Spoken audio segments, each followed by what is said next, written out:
Salut à tous, aujourd'hui c'est une petite vidéo concernant une figurine que j'ai depuis 2014. J'ai quand même pas mal de souvenirs avec cette figurine là, notamment que c'est la dernière fois que je suis allé au Toys R Us de New York, puisque l'année d'après ils ont fermé leurs portes, puisqu'ils payaient beaucoup trop cher au niveau local. Le bâtiment qu'ils payaient leur revenait beaucoup trop cher, et dans les années qui ont suivi, c'est tout simplement Toys R Us en entier qui s'est cassé la gueule. Donc voilà. Il faut savoir également que cette journée, quand je l'ai acheté, j'ai été visiter la caserne numéro 26 à New York, qui est tout simplement la caserne de Batman. Il faut savoir qu'à New York, quasiment toutes les casernes ont un emblème, soit Spider-Man, Superman, Jurassic Park. Quasiment toutes les casernes ont un héros ou autre, quoi. Et la 26, c'est tout simplement celle de Batman, quoi. Donc, faut savoir qu'ils ont la peluche sur leur calandre à l'avant. La signalisation au sol, c'est tout simplement les emblèmes de Batman. À l'intérieur, puisque j'ai pu la visiter, on a des tableaux de Batman. Tout simplement, l'emblème de la caserne, c'est Batman. Donc ça, c'est vraiment super.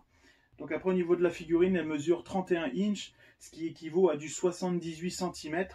Ce qui est quand même une bonne taille, quoi. C'est l'apparence de New 52. Donc le Batman New 52 qui est plutôt cool, moi j'aime beaucoup ce costume là.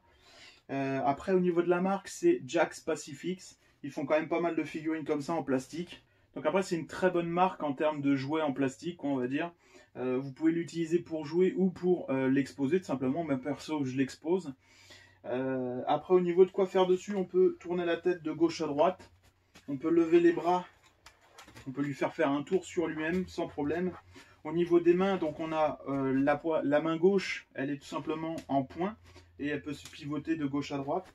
La main droite, elle se pivote de gauche à droite également, mais elle a la main ouverte. Les coudes, par exemple, ne se ferment pas. Après, au niveau de pivoter, on ne peut pas lui pivoter le torse, puisque sur certaines figurines, on peut, mais pas celle-ci. On peut juste le faire regarder vers le bas ou vers le haut, tout simplement. Au niveau des jambes, les genoux ne se ferment pas. Les pieds ne se pivotent pas. Après, le détail est quand même assez cool. Et en dessous les semelles, on a tout simplement une bonne petite semelle assez détaillée. Donc ça, c'est plutôt sympa parce que sur certaines figurines, on ne l'a pas. Et à vrai dire, on s'en fout un peu, mais bon. donc après, au niveau de la cape, on va avoir cette coupe-là. Perso, je ne l'ai jamais vu sur une autre figurine, ni même dans le comics, qu'il avait une cape comme ça. Mais bon. Donc voilà, elle est plutôt simple. Rien de particulier dessus.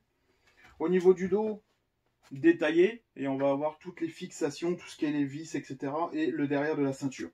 Au niveau des ailerons, ils sont plutôt arrondis. Également, on doit pouvoir retirer les épaulettes. Moi, perso, je le ferai pas là, mais on peut voir que ça bouge, donc je pense que ça doit pouvoir se retirer. Donc après, au niveau du visage, j'aurais aimé avoir un petit peu de pilosité, un peu d'autres couleurs au niveau des lèvres, mais bon, c'est pas bien grave pour ça. Ça reste quand même un jouet, en fait. Mais au pire, je le ferai moi-même, c'est pas trop un problème. Elle est quand même assez bien détaillée, quand on retrouve vraiment les traits du masque, etc. C'est quand même une belle petite figurine. Enfin, petite, je pèse mes mots, parce qu'elle fait quand même presque 1 mètre. Donc voilà. Moi, j'espère que cette petite vidéo vous aura plu. Je vous souhaite à tous une bonne journée, une bonne soirée, et puis je vous dis à bientôt. Salut!